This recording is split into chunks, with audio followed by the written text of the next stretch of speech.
Sehingga kata orang liberal begini, kata orang liberal itulah sok-sok alim, ternyata pelaku pencabulan. Ini bahasa yang muncul sekarang. Bapak Ibu lihat dampak dari pemikiran ini, orang tua takut masukkan anak ke pesantren. Orang tua takut masukkan anak ke pendidikan yang sifatnya boarding school. Coba bayangkan. Bapak Ibu sekalian yang berbahagia. Dulu saya pernah katakan di sini. Lihat permainan pemikiran ini. Dampak satu berita memberikan tekanan yang besar terhadap orang tua. Kekhawatiran yang tinggi membuat mereka takut untuk memasukkan anaknya kepada sekolah-sekolah yang berbasis Islam. Assalamualaikum warahmatullahi wabarakatuh.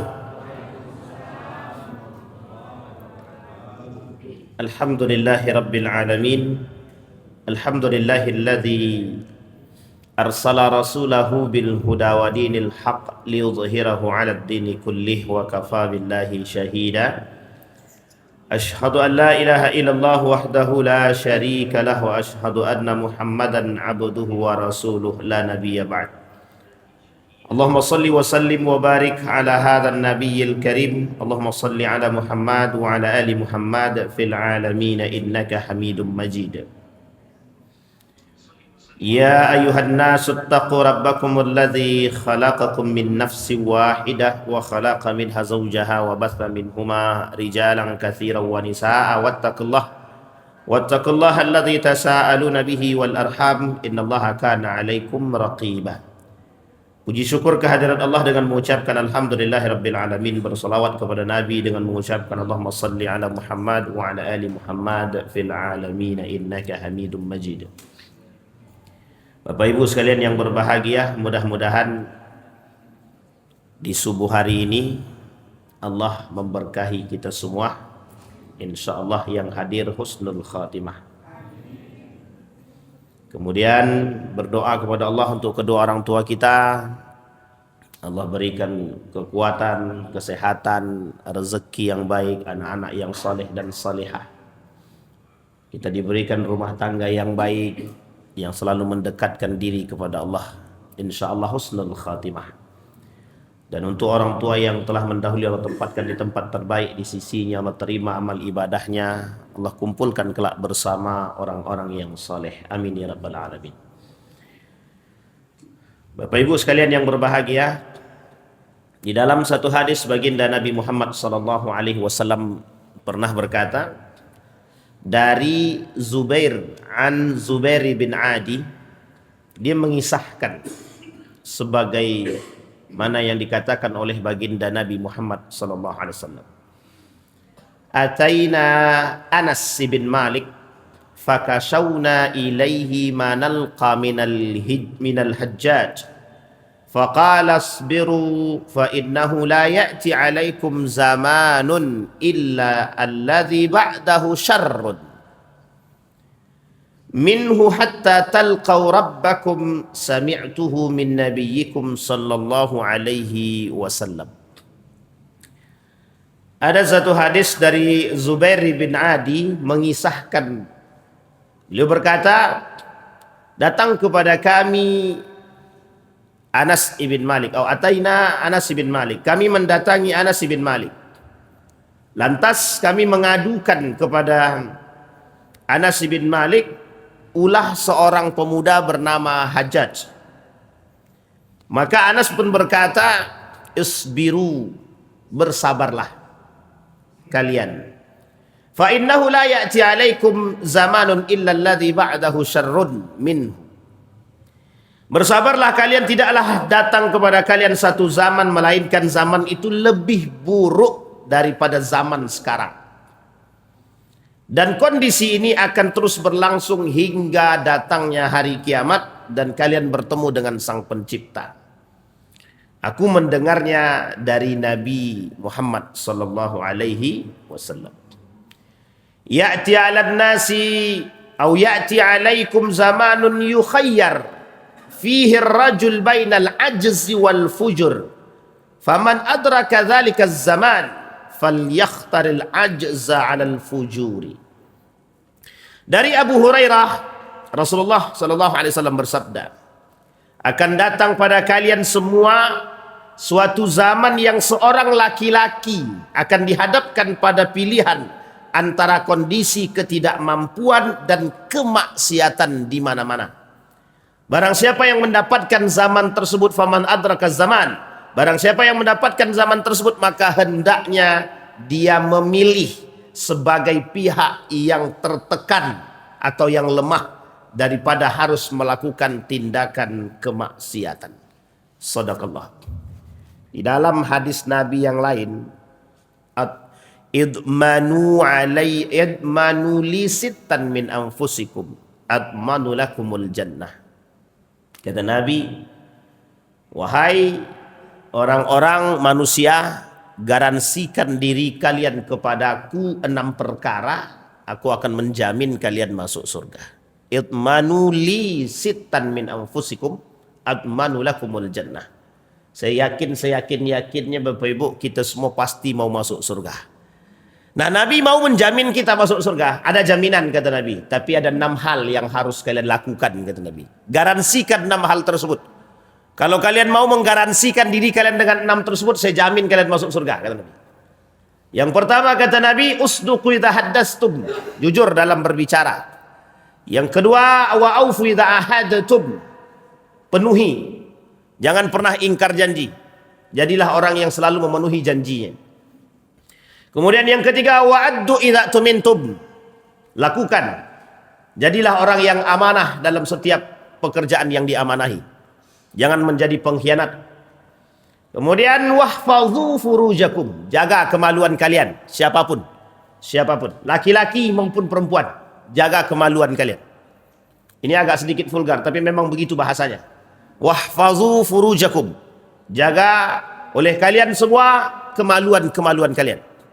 Kemudian waghaddu absarakum, jaga pandangan kalian, jaga pandangan, jaga mata, jaga pandangan, jaga hati. Kemudian wakaffu aidiakum, tahan tanganmu.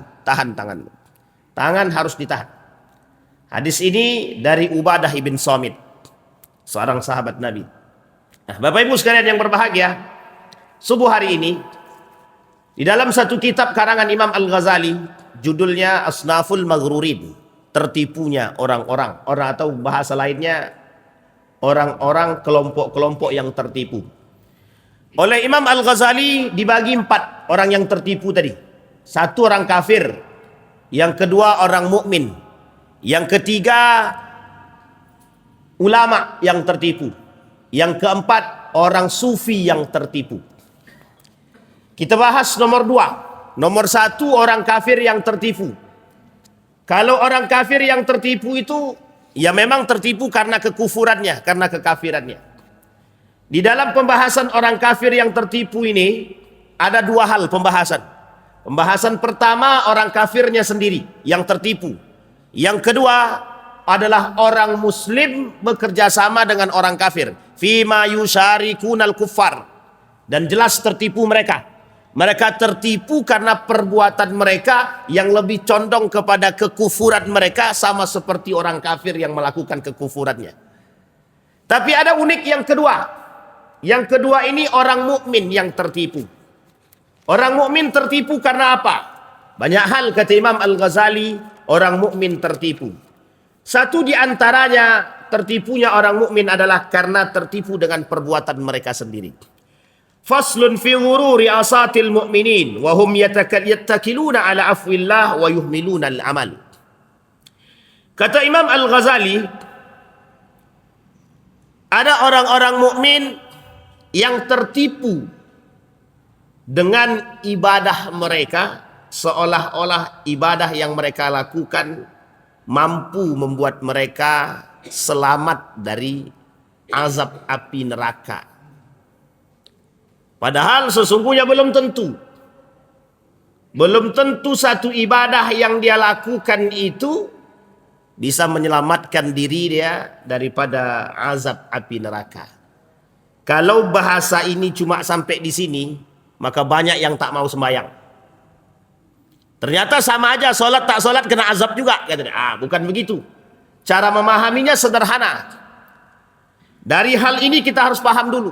Yang dimaksud oleh Allah, yang dimaksud oleh Nabi, yang dimaksud oleh Imam Al-Ghazali dalam pemahaman ini adalah yattakiluna bi'afwillah. Mereka menganggap remeh ampunan Allah dan ibadah, tapi kemudian mereka tergantung pada ibadah mereka sendiri. Contohnya begini. Bapak Ibu merasa salat tahajud Bapak Ibu sudah mampu membawa Bapak Ibu menuju surga. Ternyata tahajud Bapak Ibu tidak diterima oleh Allah. Kira-kira masuk surga apa neraka jadinya? Ibadah kita yang buat salat 5 waktu di masjid. Kita merasa diri kita ini dah paling bagus salat 5 waktu di masjid. Alhamdulillah, aku salatnya di masjid terus. Jadi agak susah kalau untuk bermaksiat. Nah, yang begini-begini itu hati-hati. Ini poinnya mengantarkan kepada potensi rusaknya ibadah lebih besar. Potensi rusaknya ibadahnya lebih besar. Makanya kata Imam Al-Ghazali takilun bi'afwillah. Mereka berharap ampunan Allah, tapi mereka yuhmilun al-amal. Seolah-olah dengan taubatnya selesai, tapi ternyata amal ibadahnya kosong. Ada orang mengatakan begini, kan tinggal taubat saja selesai. Siapa bilang? Belum tentu. Tidak. Makanya bahasanya Allah dalam Al-Quran, innal ladzina amanu wa amilus salih. Kata Allah, yang beriman dan beramal soleh. Kalau iman saja tidak amal soleh, goyang dia, tak imbang. Kalau amal soleh saja tapi tak iman, rusak dia. Makanya istilah bahasa ini sederhana. Ada orang kafir baik dia, amalnya banyak di dunia nih, baik dia, bantu pesantren bangun masjid, tapi tak punya iman dia. Kira-kira masuk surga apa neraka tuh? Ini kita bicara frontal-frontal aja nih. Ada orang kafir baik dia, sumbang masjid segala macam. Ya kayak Thomas Alva Edison. Buat lampu, masuk surga apa masuk neraka dia? Itu pandai-pandai lah Bapak Ibu jawab tuh. Ini poin penting untuk dipahami, itu amal soleh. Amalnya baik. Kalau tak ada, mungkin bahasa kasar mereka begini. Bahasa kasarnya mereka. Kalau tidak ada Thomas Alva Edison, gak ada penerangan gitu, bahasa kasarnya begitu. Banyak di sinari itu ilmu. Gara-gara lampu ini bisa nampak nih tulisan-tulisan kecil. Maka kata mereka, tidak adil kalau kita mengatakan bahwa Thomas Alva Edison itu masuk ke dalam neraka. Titik. Itu kata mereka. Sekarang kita lihat dulu. Amal soleh tidak dibarengi dengan iman bagaimana? Kita lihat dulu. Apakah orang-orang yang berbuat baik ini yakin bahwa Allah itu ada? Apakah orang-orang yang rajin bersedekah itu mereka yakin bahwa Allah itu ada? Kalau dia tak yakin Allah ini ada, bagaimana hitungan amal soleh yang mereka miliki? Bisa dipahami Bapak Ibu. Justru sebaliknya juga berbeda. Ada orang beriman tapi tak melakukan amal soleh. Salatnya rajin 5 waktu di masjid, tapi masih ada perbuatan yang mohon maaf, maksiatnya jalan. Istilah guru saya, mempelajari hukum tapi mengingkari hukum atau melanggar hukum. Belajar agama tapi menyimpang. Menjadi orang yang mengerti agama justru melakukan pelanggaran agama. Ini poinnya Pak di sini. Innal ladzina amanu wa amilus salih. Sesungguhnya orang yang beriman dan amal soleh. Jadi dua ini nggak bisa dipisahkan. Nggak bisa dipisahkan. Ustadz, kami bermaksiat kepada Allah. Kami datang kepada Allah, pasti Allah terima taubat kami. Benar, Allah terima taubatnya. Itu kalau taubatnya benar. Tapi kalau taubatnya tidak benar bagaimana? Apa Bapak Ibu yakin, seyakin-yakinnya yang Bapak Ibu lakukan semua ini Allah terima? Yakin Bapak Ibu setiap perbuatan tidak ada riaknya? Yakin Bapak Ibu setiap perbuatan tidak ada syirik kecilnya.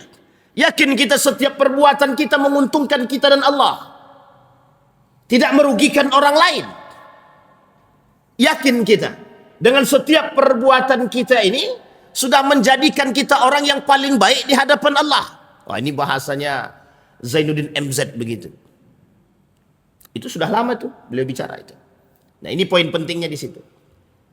Maka Bapak Ibu sekalian yang berbahagia, ketika kita berbicara pada kondisi di mana merajalelanya kemaksiatan, bahkan orang yang mohon maaf mengaku beriman kepada Allah, seorang pemuda, orang yang hidup ketika itu berhadapan dengan kondisi yang serba dengan kesulitan, merajalelanya kemaksiatan, apa dia kata? Lebih baik kami menjadi orang yang lemah daripada kami harus melakukan kemaksiatan. Kondisi itu ditambah dengan kondisi orang-orang yang mohon maaf berharap kepada Allah, ya Allah, kami sudah melakukan tahajud, kami sudah melakukan sholat duha, kami sholat 5 waktu di masjid. Kashifatul Qulub Imam Al-Ghazali mengatakan dalam kitabnya itu, tahajudmu, duhamu justru menghambat dirimu masuk ke dalam surgamu jika amal solehmu tak ada. Bayangkan, sebegitunya manusia. Nah, siapa yang tertipu dengan orang mukmin yang tertipu tadi yang seperti apa? Mereka tertipu dengan ibadah yang mereka lakukan. Nah, ini selalu banyak dilakukan oleh siapa? Orang-orang yang berangkat umroh. Ini kalau mau lihat nih orang-orang berangkat umroh paling banyak nih. Kami ke sini mau ibadah. Sehingga sosial kemanusiaannya tak ditinjaunya. Seolah-olah dia datang ke Masjidil Haram, dia datang ke Madinatul Munawwarah, Masjidil Nabawi, dia salat, dapat 1000 rakaat, dapat 100.000 rakaat, derajatnya tinggi dibandingkan dengan masjid-masjid di Indonesia. Seolah pahala itu sudah paling tinggi untuk dia dapatkan. Mumpung kami di sini, benar, tidak salah. Tapi ketika dia sedang berjalan, ingin ke masjid, malaikat tulis kebaikan di sisi Allah. Tapi tak sengaja ada orang tak mampu, sedang kesusahan dalam mendorong rodanya. Kita justru diam tak membantunya. Maka 100.000mu terputus karena amal solehmu tak ada. Tidak bisa. Satu kamar, yang satu sakit, yang tiganya sehat. Ustadz, kalau kami harus mengurus yang sakit ini, di mana letak waktu kami ibadah di masjid lagi? Mohon maaf ya, ini kejadian banyak nih di travel-travel begini nih. Perlu bagi travel untuk mengatakan kepada jamaah-jamaah yang berangkat umrah ini, hablum minan nas, penyempurna ibadah hablum minallahmu. Tak akan sempurna ibadah hablum minallah kalau tak ada hablum minan nas. Dan begitu juga sebaliknya. Maka Bapak Ibu sekalian yang berbahagia, kondisi kita hari ini sedang tidak baik-baik saja. Maka apa yang harus dilakukan oleh seorang mukmin? Mengimbangi kedua perbuatan tersebut. Mengimbangi. Ketika yang dilakukan oleh Anas bin Malik menyampaikan kepada para sahabat ketika itu, isbiru, bersabarlah. Fa innahu la ya'ti 'alaikum zamanun illa ba'dahu syarr. Akan ada masa yang lebih berat dari apa yang kita alami hari ini jika kita tak memiliki dua karakter tadi. Jika kita tidak melakukan dua hal tersebut, harus mengimbangi hablum minallah dan hablum minan nas.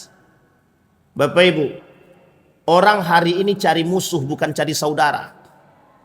Orang hari ini itu cari lawan bukan cari kawan. Uniknya lagi, ada orang yang ingin mendamaikan justru dijadikan musuh. Ada orang yang ingin memberikan kebaikan justru dijadikan lawan.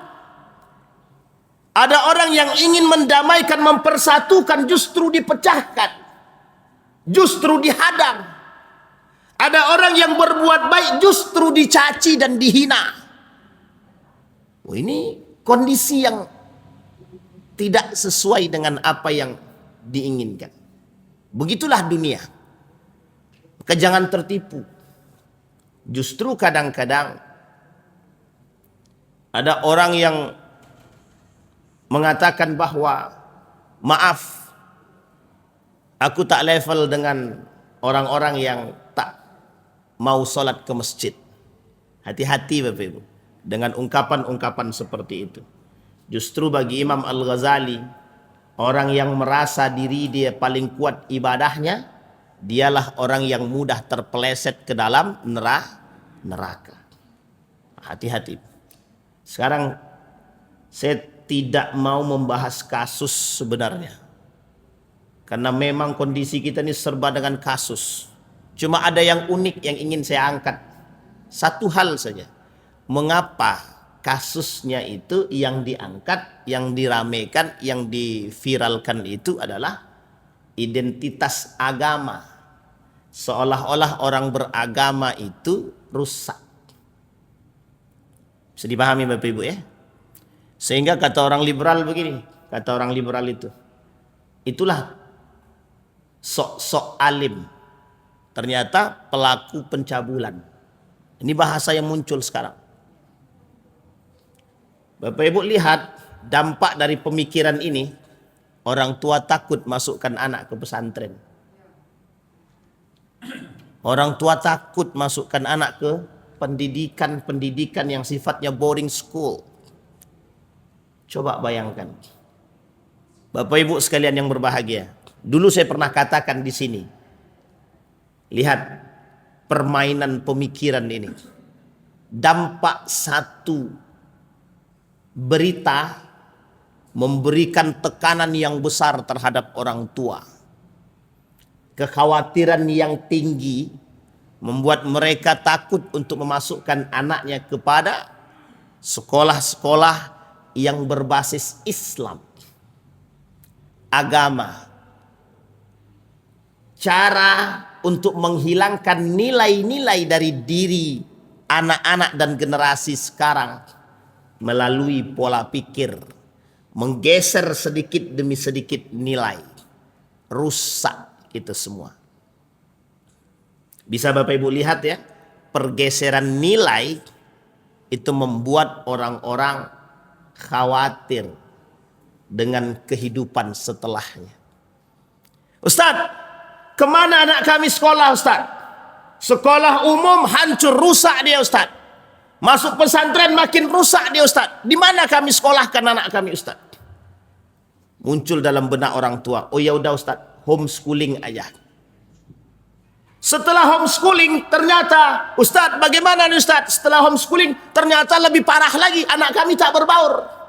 Dia cuma di rumah saja. Parah lagi. Bingung lagi orang tuanya. Mana yang baik sekarang? Bingung semua. Jadi Bapak Ibu, kondisi kita nih seperti itu. Beberapa akhir ini beritanya seperti itu semua. Yang ingin saya coba angkat kepada Bapak Ibu, cerdas. Bapak Ibu harus cerdas.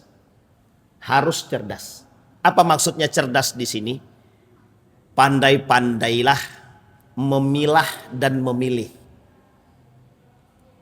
Jangan mengeneralisir segala sesuatu yang sifatnya tidak general. Kalau yang satu salah, belum tentu yang 9 ini salah.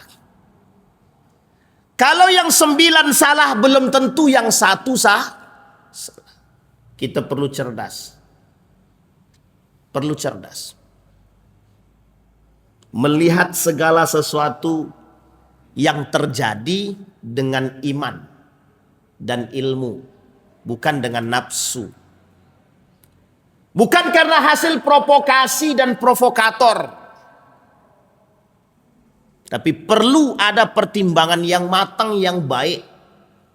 Sehingga kita perlu melihat apa yang sebenarnya terjadi. Bapak Ibu, ini memang masanya kata Nabi. Akan datang satu masa lebih berbahaya dari hari ini. Lebih berbahaya kata Nabi pada saat itu.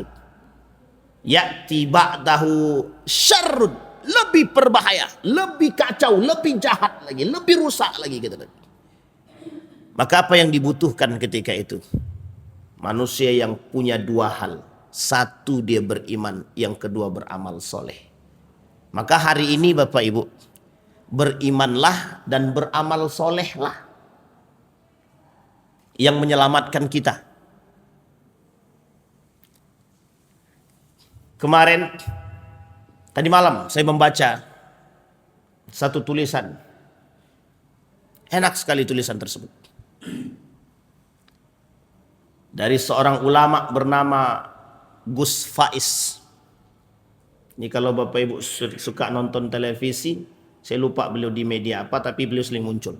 Apa kata Gus Faiz itu? Ada seorang penjual makanan kalau saya tak salah.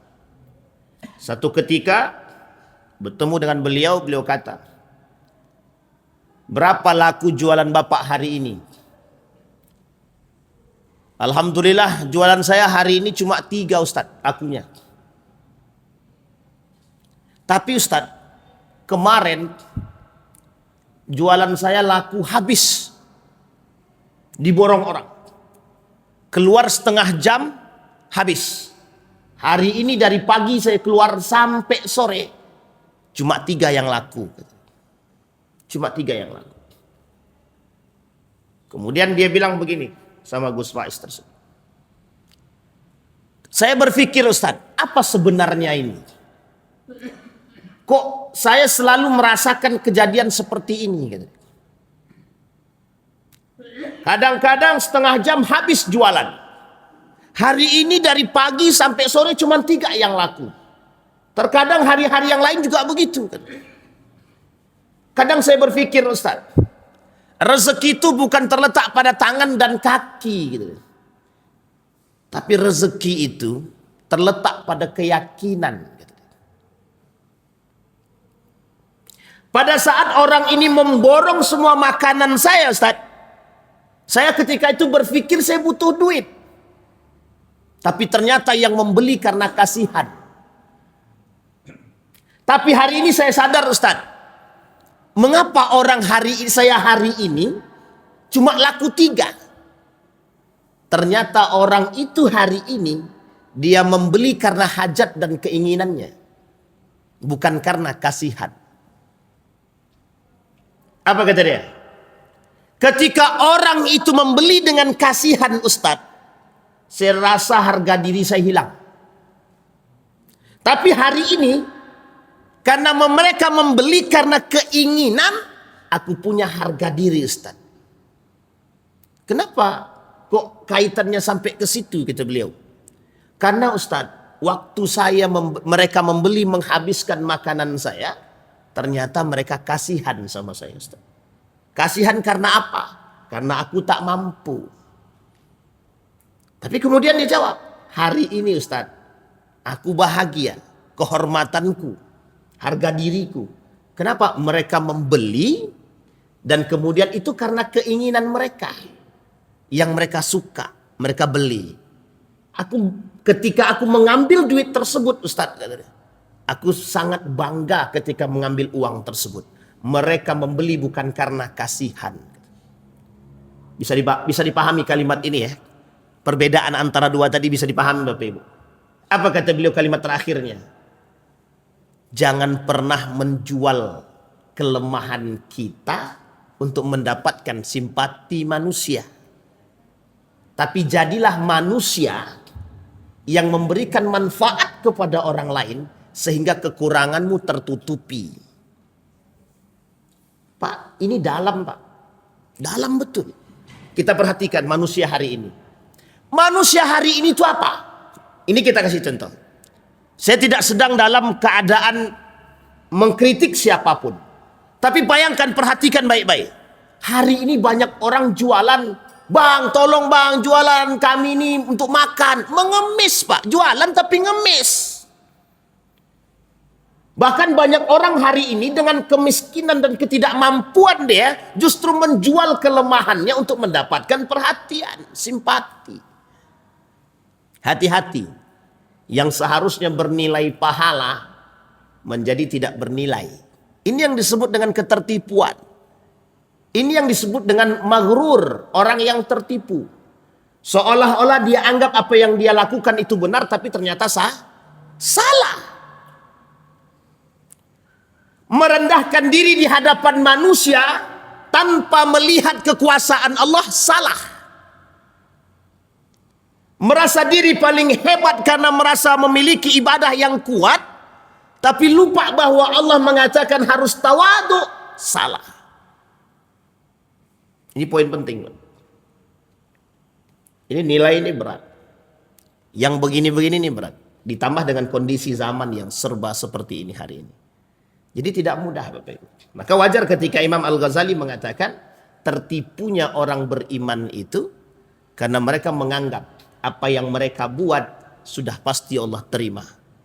Ketika mereka sholat, ibadah dan lain sebagainya, mereka tahajud, mereka duha, tak salah Pak, bagus, memang harus begitu. Tapi perhatikan baik-baik. Ketika Allah mengatakan amanu wa amilus saleh, dua ini tak bisa. Bapak Ibu tidak bisa menutupi dua hal tersebut, harus mengimbangi kedua-duanya. Ketika Bapak Ibu beribadah, yakinlah kepada Allah bahwa ibadah kita ini diterima oleh Allah. Tapi ingat, ketika Bapak Ibu melakukan amal saleh, yakinlah kepada Allah bahwa amal soleh kita ini diterima oleh Allah. Bapak Ibu, kalau kita melakukan amal saleh, tapi kita tak yakin diterima oleh Allah, ini susah.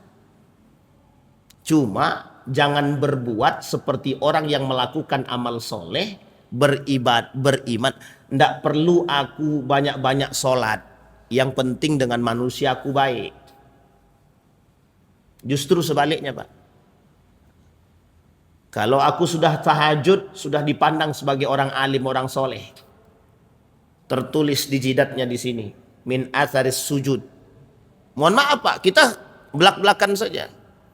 Jangan Bapak Ibu anggap asar sujud ini, karena Bapak Ibu rajin tahajud dan salatnya dan bersujud, Bapak Ibu menganggap diri Bapak Ibu sudah layak untuk masuk ke dalam surga.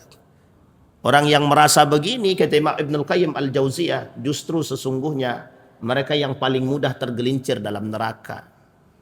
Na'udzubillahi tsumma na'udzubillah. Bisa dipahami Bapak Ibu ya? Kok serem banget tuh Ustaz? Seolah-olah kami salah terus kalau ibadah. Tidak. Bapak Ibu kan sudah belajar beberapa waktu yang lalu bersama Ustadz Fajriansah dalam ilmu kesufian, tasawuf, hikmah. Itu pentingnya di situ.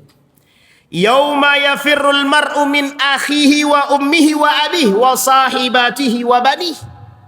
Kata Allah, Anda saat itu tidak bisa menjadi pahlawan bagi siapapun. Karena Anda sendiri tidak sanggup menjadi pahlawan bagi diri Anda sendiri. Tak sanggup. Kita ambil contoh. Bagaimana seorang yang mengerti agama bisa menyimpang dari agama. Bagaimana agama dia yang dia miliki mampu menyelamatkan dia. Tak mampu. Tak mampu. Justru orang yang mengerti agama itu tak mampu menyelamatkan diri dia dari rusaknya agama itu sendiri. Itu baru di dunia Pak, baru di dunia. Bagaimana kalau di akhirat? Bagaimana kalau di akhirat? Di situlah Allah katakan yauma yafirul mar'u min akhi. Jangankan orang lain, jangankan saudara, jangankan ibu kandung, jangankan ayah kandung, dirimu sendiri tak mampu menyelamatkan dirimu dengan ibadah yang kau miliki. Berat Pak, berat. Maka Allah buatlah keseimbangan, equilibrium. Bapak Ibu harus rajin ibadah, Bapak Ibu juga harus rajin beramal soleh. Jadi imbang dua-duanya. Itu kata Imam Al-Ghazali. Kemudian selanjutnya faslun fi man ightarra bi hasanatihi. Ini lebih parah lagi. Apa kata Imam Al-Ghazali? Pembahasan selanjutnya yang kedua, ada orang-orang yang merasa dengan kebaikan hasanat. Hasanat itu kebaikan yang dia lakukan terhadap manusia. Aku sering sedekah. Aku selalu membantu tetangga. Aku membantu anak yatim. Ma'akillatiha wa kasrati sayyiatiha. Jadi seolah-olah, ini mohon maaf ya agak sedikit tinggi. Seolah-olah kita merasa, aku kan sudah sedekah. Aku kan sudah bantu orang itu.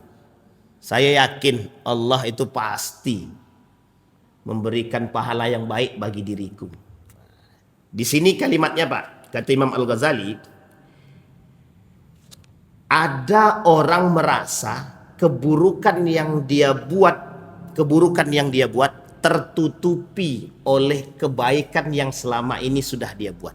Hati-hati, kata Imam Al-Ghazali, jangan merasa segala sesuatu yang kita buat itu, jangan merasa segala sesuatu yang kita buat itu bisa menghapus yang lain.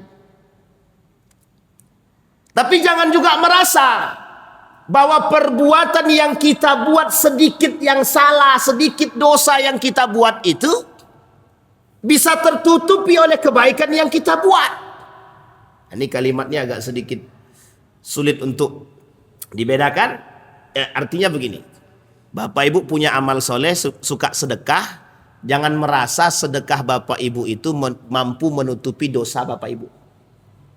Tapi jangan salah juga, jangan Bapak Ibu merasa bahwa dosa yang sedikit ini, Bapak Ibu cuma lakukan dosanya sedikit, kecil saja. Oleh Imam Al-Ghazali, dosa yang kecil sedikit ini, bahasa kasarnya jangan remehkan. Jangan remehkan. Meskipun dia kecil, tapi tidak bisa diremehkan.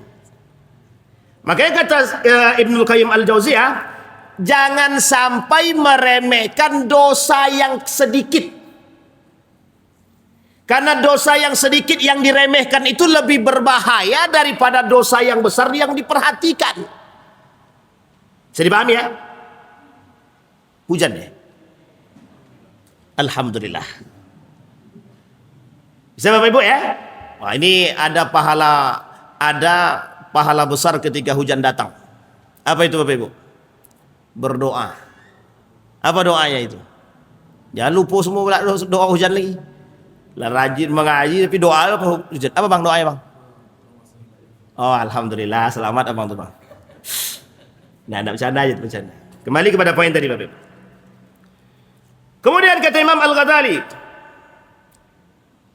ketika orang itu kaffatun hasanatuhu tarji akthar min kaffatis sayyiatihi wa hadza ghayatul jahli.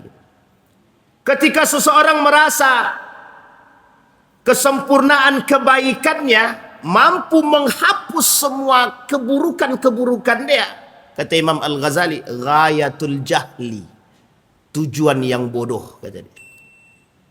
Tak salah ketika ada orang berharap, nih sebenarnya tak salah ketika ada orang berharap, aku melakukan amal soleh ini, aku berharap dosaku dihapus. Yaitu sebenarnya bahasa kita. Bahasa kita. Tapi kalau kita rujuk kepada pemahaman Imam Al-Ghazali tadi, Imam Al-Ghazali ingin mengatakan kepada kita, hati-hati, hati-hati. Makanya hati-hati di sini apa sebenarnya? Jangan cepat-cepat merasa bahwa amal soleh kita itu mampu menghapus. Maksudnya sebenarnya kata Imam Al-Ghazali, maksudnya begini, belum tentu amal soleh yang kita anggap kita lakukan itu diterima oleh Allah. Justru sebaliknya. Pertanyaannya, kalau amal soleh tidak diterima, kira-kira bisa nggak menghapus yang tadi? Kita kasih contoh begini. Bapak Ibu pernah dengar kalimat begini ya, berbohong demi kebaikan itu boleh. Pernah dengar ya? Nah, sekarang kita jelaskan, kita luruskan. Tidak ada istilah berbohong demi kebaikan itu boleh. Artinya Allah tidak mungkin ketika memberikan sesuatu yang salah, membenarkan yang salah, itu tidak mungkin. Itu bertolak belakang, kontradiktif itu Pak, kontradiktif. Maksudnya begini kata Nabi, ya, dalam pemahaman para ulama itu, berbohong demi kebaikan itu, kalau dia berbohong salah apa tak salah? Salah. Berdosa apa tidak? Berdosa. Apapun bohongnya dosa. Apapun bohong dosa. Pertanyaannya adalah, ada kebaikan yang dia lakukan. Kebaikan yang dilakukan berpahala apa tidak? Berpahala apa tidak? Baik, sekarang kita hitung. Ini pakai logika akal begitu, matematikanya begitu. Kalaulah kebaikan itu, kita rujuk kepada hadis Nabi. Setiap satu kebaikan itu mengalami, kalau tidak 2 pahala, dia 10 pahala. Oke? Kalau kejahatan, 1 kali kejahatan dia lakukan bernilai 1 keburukan. Maka andai kata nilai kebaikan itu 2, nilai kebaikan itu 2, sementara nilai kebohongan itu atau dusta itu adalah 1, maka 2 ini bisa dikurangi 1. Tinggal berapa? Artinya kebohongan ini bisa ditutupi oleh kebaikan ini secara matematis. Bisa dipahami? Apalagi kalau nilai kebaikan itu bernilai 10. Maka dikatakan di sini, kalau nilai kebaikannya 10, nilai bohong ini 1, maka 10 ini mengurangi 1. Artinya yang 1 ini tertutupi oleh 10 ini. Bisa dipahami? Pertanyaannya, Bapak yakin kebaikan yang dilakukan bernilai 10 ini diterima oleh Allah? Itu poinnya kata Imam Al-Ghazali di situ. Paham ya? Ini poin Imam Al-Ghazali tadi. Tapi kalau pernyataan yang tadi kita sampaikan, boleh berbohong demi kebaikan tadi, ini sebenarnya bahasa seolah-olah mengatakan bohong itu boleh. Padahal tidak, bohong itu tetap dosa. Artinya ketika seseorang, misalkan seorang suami berdusta, berbohong terhadap istrinya karena makanannya asin, dia katakan itu tidak asin, kan bohong. Tapi mudaratnya kalau dikatakan itu asin, bisa cerai Pak.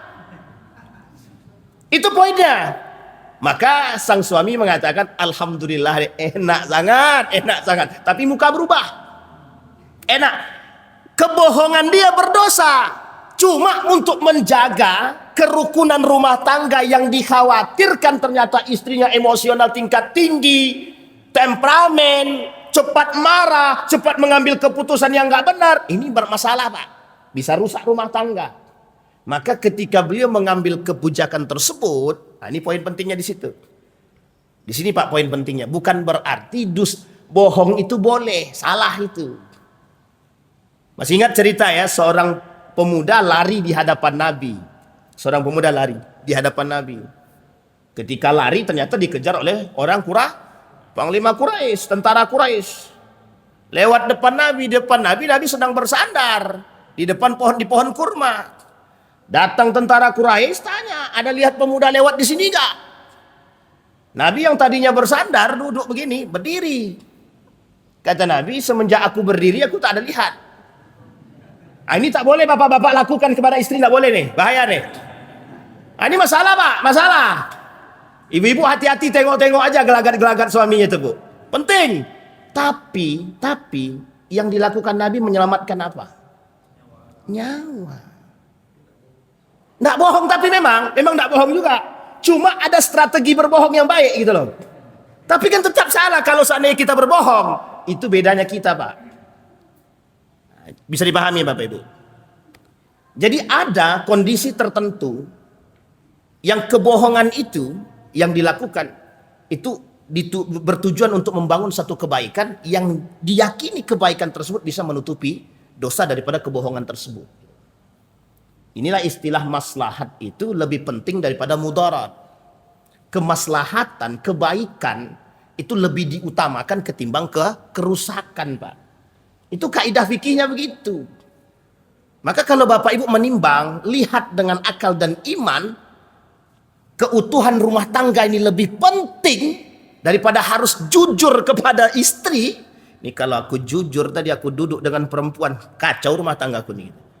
Tapi Bapak Ibu jangan buat lagi besok, sekali itu saja. Ini masalahnya di situ Pak. Abang tadi duduk sama siapa di kantor? Oh enggak ada, alhamdulillah enggak ada perempuan yang datang. Dia tahu istrinya cemburunya minta ampun gitu loh. Asal nampak aja dengan suaminya dengan perempuan lain kan kacau itu, bisa berabe kata gitu. Padahal belum tentu ngapa-ngapain kan. Tapi karena dia khawatir, takut bahwa istrinya ini sangat cemburu, temperamen dan lain sebagainya. Ini kasus Pak. Ada beberapa waktu yang lalu datang bapak-bapak, Ustadz, istriku minta cerai kata dia. Saya bilang, ada calon yang lain, saya bilang. Ngamuk apa langsung? Bukan begitu Ustadz. Oh iya, dia cerita bahwa dia ya memang ada perempuan datang ke kantornya, kemudian istrinya ini pencemburu betul, sehingga heboh Pak. Ini kasus ini banyak saya temukan beberapa waktu yang lalu. Sehingga kata dia, apa yang harus saya lakukan? Apakah saya harus jujur kepada istri saya bahwa aku bertemu dengan perempuan dan ini bukan urusan apapun Ustaz, ini cuma urusan pekerjaan, gak ada yang lain. Ada saksi di situ. Saya bilang, ada Ustaz, ada karyawan saya. Nah, ini masalah Pak, masalah nih Bapak Ibu. Karena perempuan yang pencemburu buta ini bahaya juga. Bapak Ibu tahu cerita Aisyah. Itu sampai Nabi katakan itu, saking cemburunya. Aisyah tuh pencemburu Pak. Boleh dicek dalam sejarah, 8 kali lebih ketika ada cemburu itu sama Nabi itu. Sempat Nabi, ada satu kali, beberapa kali Nabi marah itu sama Siti Aisyah itu. Marah dalam arti kata Nabi ingin kasih pelajaran. Satu ketika datang perempuan 2 orang, kawannya Siti Khadijah. Kawan Siti, satu adik Siti Khadijah, yang kedua kawannya. Datang ke rumah Nabi berkunjung, ada Aisyah di situ Pak. Kata Nabi kepada Aisyah, tolong sediakan makanan yang enak untuk mereka. Disediain Pak, tapi mukanya masam. Bapak Ibu bisa bayangkan kan, muka masam. Disediain itu sama Aisyah Pak, muka masam. Makan selesai. Selesai makan, dibersihin Pak. Ini orang pulang nih, 2 nih, perempuan ini pulang. Dibawa sama Aisyah Pak. Tapi Nabi tahu bahwa Aisyah ini cemburu, tahu Nabi. Cemburu Nabi. Setelah dibawa ke belakang, jatuhlah Pak. Entah sengaja dijatuhkan, atau memang jatuh, pecah nih tangan Nabi. Dibantu sama Nabi. Apa kata Aisyah? Siapa perempuan tadi? Dijawab sama Nabi, adiknya Khadijah, kawannya Khadijah. Masih diingat juga perempuan itu. Apa kurang cantik aku nih, kata Siti Aisyah begitu. Itu bahasanya Pak. Saya tanya ibu-ibu, pernah nggak begitu sama suami? Jujur aja. Sampai sebegitunya Pak. Apa kata Siti Aisyah? Mohon maaf Pak ya. Apa kata Siti Aisyah? Apa kurang cantik aku nih? Masih muda. Yang itu sudah meninggal loh, sudah mati, nggak perlu diingat lagi. Tahu Bapak Ibu, tersinggung Nabi di situ? Tersinggung Pak. Apa jawaban Nabi? Jawaban Nabi itu membuat Siti Aisyah sakitnya sampai di sini. Apa kata Nabi? Tidak ada satupun perempuan yang bisa memberikan keturunan kepadaku selain daripada Siti Khadijah. Cukup segitu bahasanya. Siti Aisyah langsung tunduk Pak, lemes. Karena Siti Aisyah tidak bisa memberikan keturunan. Siapa di antara istri Nabi yang bisa memberikan keturunan selain dari Khadijah? Selain dari Khadijah, siapa yang memberikan keturunan kepada Nabi? Siapa? Maria. Maria itu budak perempuan dari Mesir yang diberikan oleh Raja Mesir kepada Nabi dalam bentuk hadiah. Siapa nama anaknya? Ibrahim. Selain daripada itu, tidak ada. Satu pun tidak ada. Selain daripada Khadijah. Bayangkan Pak, Siti Aisyah itu kalau cemburu, dia nggak mau sendirian. Nggak mau sendirian Pak. Ketika Nabi berada di rumah di rumah Maria itu, ketika Nabi berada di rumah Maria, disediain oleh Maryam itu makanan kayak roti canai begitulah. Kemudian ada manisan-manisannya dari kurma segala macam. Apa kata Siti Aisyah kepada Hafsah? Ini sama-sama muda, 2 orang ini sama-sama muda nih Pak, sama-sama muda. Apa kata Siti Aisyah kepada Hafsah? Tuh tengok, suami kita di situ tuh, disediain makanan, manisan gitu. Jadi dia menghasut nih Siti Hafsah untuk sama-sama cemburu gitu. Pulang Nabi dari situ, Pak. Masuk rumah Hafsah, makanannya sama. Masuk ke rumah Aisyah, makanannya sama. Nabi bilang, oh tadi berarti orang ini ngintip nih, kata Nabi. Benar Pak, ditanya sama Nabi, dijawab sama Nabi. Nggak usah cemburu buta, nggak usah cemburu, kata Nabi. Setiap kalian kan punya bagian masing-masing. Kata Nabi. Pernah dengar cerita itu ya Bapak Ibu ya? Itu cemburu buta dia. Itu terjadi Pak, baru-baru ini Pak, baru-baru ini. Ada seorang ustadz cerita begitu.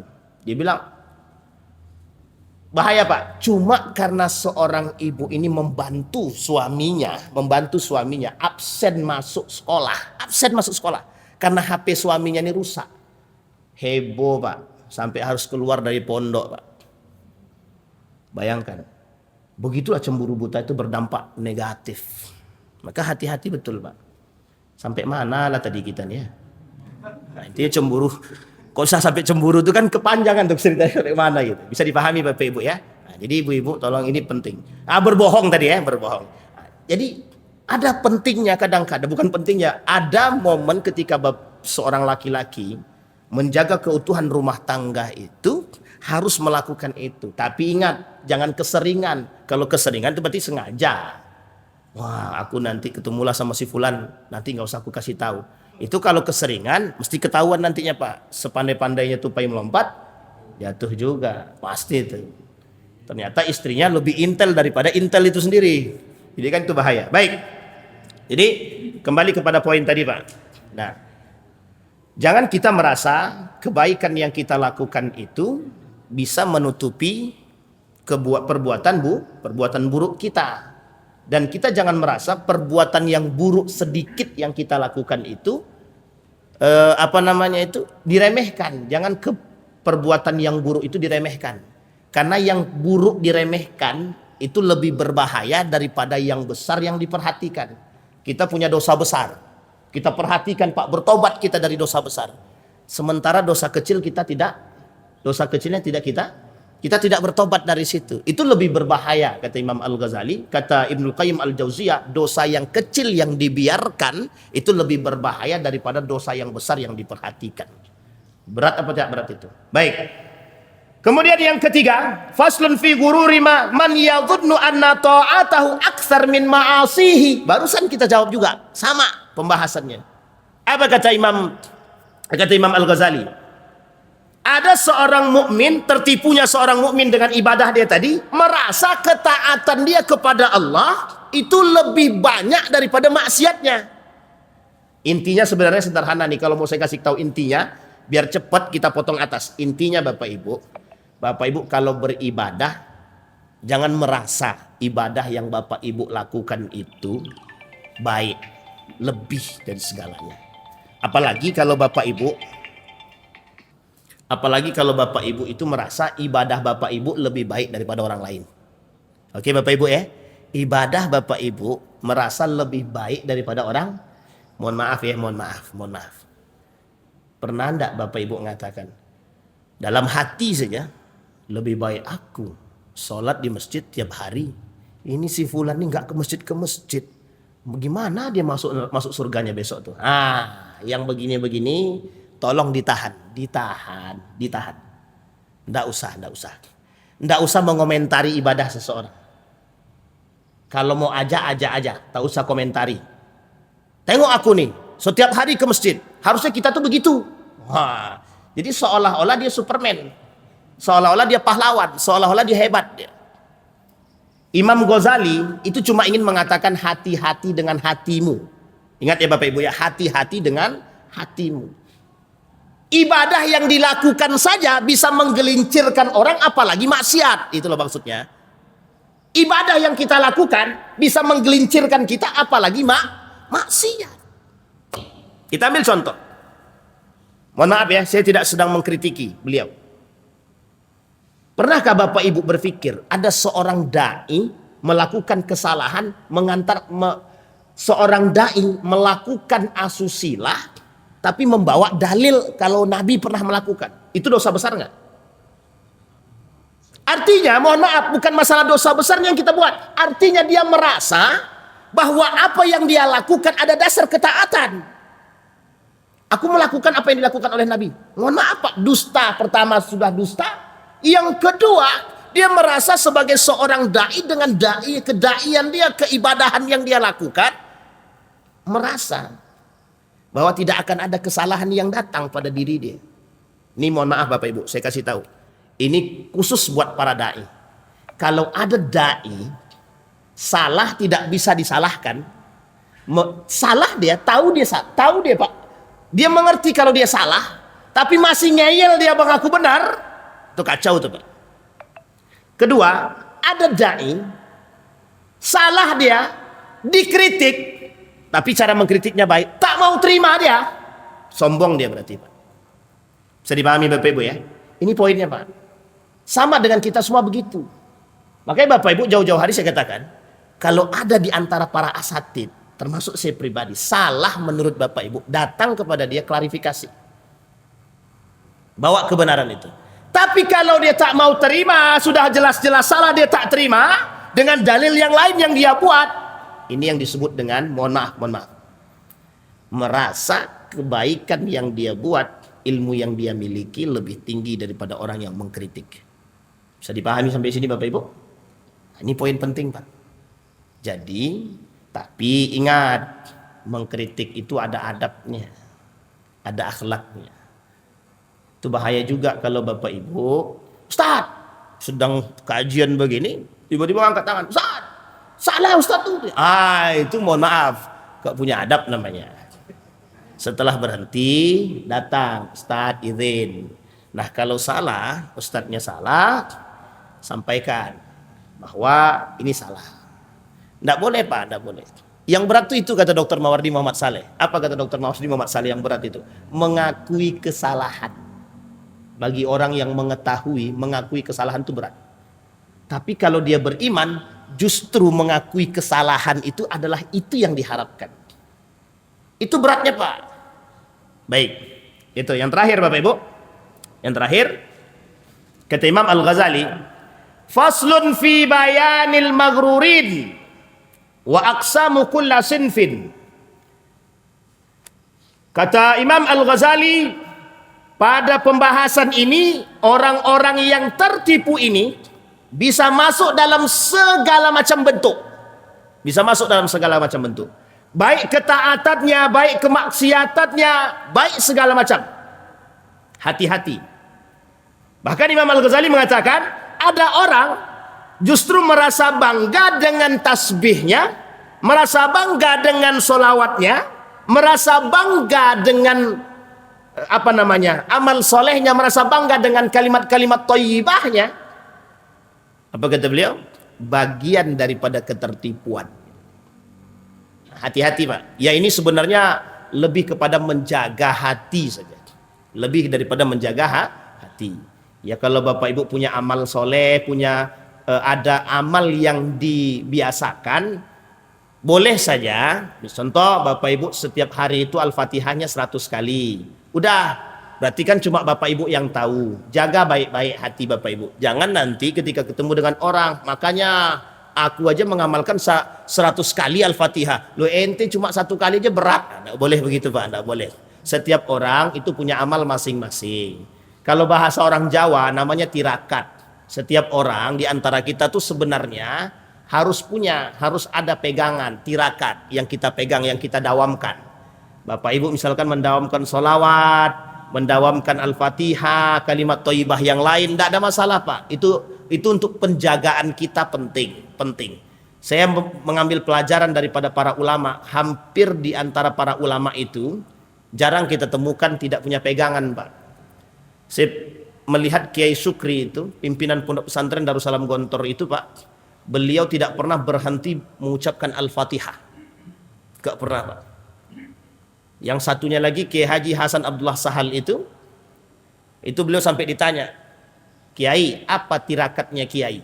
Dijawab sama beliau, kalau aku kasih tahu pun kamu tak akan sanggup melakukannya. Begitulah itu orang, mohon maaf Pak, mereka sudah punya punya ulama tapi masih punya pegangan.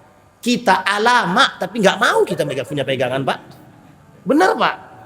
Jadi mohon maaf Bapak Ibu, siapapun kita, penjual kita, pedagang kita, sebenarnya tidak ada alasan kalau kita tuh tidak punya pegangan. Bapak Ibu tahu tujuannya apa? Untuk membersihkan hati Pak. Untuk membersihkan hati. Itu pegangan Pak, penyelamat.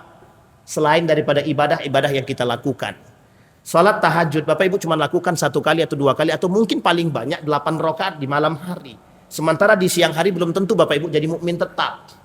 Makanya Nabi bilang, ada orang malam hari mukmin, siangnya kafir. Ada orang siang mukmin, malamnya kafir. Ada. Itu Nabi yang bilang. Makanya manusia itu kata Nabi 2. Kadang malam dia jadi mukmin, siang jadi kafir dia. Siang jadi mukmin, malamnya kafir dia. Makanya ada hal yang harus kita miliki. Apa itu? Pegang. Bapak Ibu tahu Ibnu Abbas. Ibnu Abbas tuh punya zikir. Imam Al-Ghazali punya zikir. Imam Syafi'i punya zikir. Imam Nawawi punya zikir. Justru zikir yang kita pakai itu kadang-kadang masuk dalam zikirnya Imam Ibnu Abbas. Bayangkan Pak. Jadi mereka saja sekelas ulama besar saja masih punya pegangan. Khawatir apa yang mereka buat itu terjebak atau terindikasi dalam satu kesalahan. Maka cara menjaganya bagaimana? Itu dia. Bapak Ibu pernah dengar orang ketika berbicara sedikit-sedikit istighfar, astagfirullah. Astagfirullah. Jangan dicemooh. Walah sok suci istighfar terus gitu. Bisa jadi dalam waktu 1 detik dia berbuat salah, dia bertaubat dalam bentuk istighfar tadi. Jadi jangan dikira Bapak Ibu, saya sudah pernah ceritakan Pak, ada orang punya solawat bisa, mohon maaf bahasa kasarnya, solawat yang dia ucapkan bisa mengundur pesawat, bayangkan itu. Jangankan pesawat Pak, kereta api aja bisa mundur. Karena orang punya kelebihan, artinya ini bukan karena kehebatan dia, bukan. Tapi begitulah kehendaknya Allah gitu. Bapak Ibu pernah cerita ya Bapak Ibu, ada seorang pemuda di masa kuliahnya itu Ditinggal kereta api. Kereta api itu sudah pergi Pak, itu jadwalnya dia. Tertinggallah 4 orang Pak, mahasiswa itu tertinggal 4 orang. Cuma di antara satunya itu ada yang selalu berselawat. Dia pernah cerita secara pribadi, kata dia, sehari itu bisa sampai 1000 kali dia selawat. Bayangkan Pak, tahu ada yang ketinggalan, kereta api itu mundur Pak. Mundur, kereta apinya mundur Pak. Telat berapa jam? 1 jam. Sampai ke tempat tujuan, orang yang di dalam itu ketinggalan kereta api selanjutnya. Coba bayangkan itu. Cuman dia nggak terlambat. Yang terlambat setelahnya, kereta api setelahnya turun di stasiun selanjutnya, kereta yang setelahnya itu sudah hilang, sudah pergi duluan. Tapi setidaknya orang yang tadi, mohon maaf ya, orang yang tadi, yang ketinggalan 4 orang tadi, satu di antaranya yang megang sholawat tadi, bisa mundurkan kereta api. Ini bukan berarti sholawat dia bisa mundurkan kereta api ya, jangan salah paham. Artinya begitulah kehendaknya Allah kalau Allah mencintai seseorang. Jangankan kereta api Pak, jangankan pesawat, lebih daripada itu bisa Allah buat. Artinya kita kan perlu paham yang begitu. Gitu. Bisa dipahami Bapak Ibu? Tujuan kita untuk menjaga hati. Jadi kita orang mukmin ini, kata Imam Al-Ghazali, mudah sekali tertipu. Kalau cuma tertipu dengan keburukan sudah biasa. Justru yang dikhawatirkan oleh Imam Al-Ghazali itu tertipu dengan kebaikan yang kita lakukan, ketaatan yang kita lakukan, amal soleh yang kita buat. Itu jauh lebih berbahaya ketimbang tertipu karena kekufuran kita. Karena kalau kekufuran nampak, dosa nampak. Tapi kalau yang sifatnya begitu nampak? Enggak nampak. Karena sifatnya kebaikan. Inti lainnya adalah hati-hati dengan syirik kecil. Hati-hati dengan syirik kecil. Saya kira itu saja Bapak Ibu. Mudah-mudahan pesan Imam Al-Ghazali ini bisa semakin menguatkan kita untuk tetap istiqamah dalam ibadah. Bisa membuat kita semakin yakin dengan Allah. Bisa membuat kita semakin istiqamah dalam ibadah. Jaga ibadah kita, menjaga hati kita. A'udzubillahi minasyaitonirrajim. Bismillahirrahmanirrahim. Hamdas syakirin, hamdan na'imin. Hamdan yuwafi ni'amahu wa yukafi'u mazidah. Ya Rabbana lakal hamdu kama yanbaghi li jalali wajhikal karim wa azimi sultanik. Allahumma faqihna fid din wa alimna ta'wil. Allahumma ansur man nasarad din wa khudhul man khadalal muslimin. Allahumma arinal haqqa haqqa warzuqna ittiba'ah wa arinal batila batila warzuqna ijtinabah. Allahumma anfa'na bima 'allamtana warzuqna 'uluman tanfa'una fid dini wad dunya wal akhirah. Allahumma arinal haqqa haqqa warzuqna ittiba'ah wa arinal batila batila warzuqna ijtinabah. Rabbana zalamna anfusana wa in lam taghfir lana wa tarhamna lanakunanna minal khasirin. Rabbana atina fid dunya hasanah wa fil akhirati hasanah wa qina adzabannar. Walhamdulillahi rabbil alamin. Assalamualaikum warahmatullahi wabarakatuh.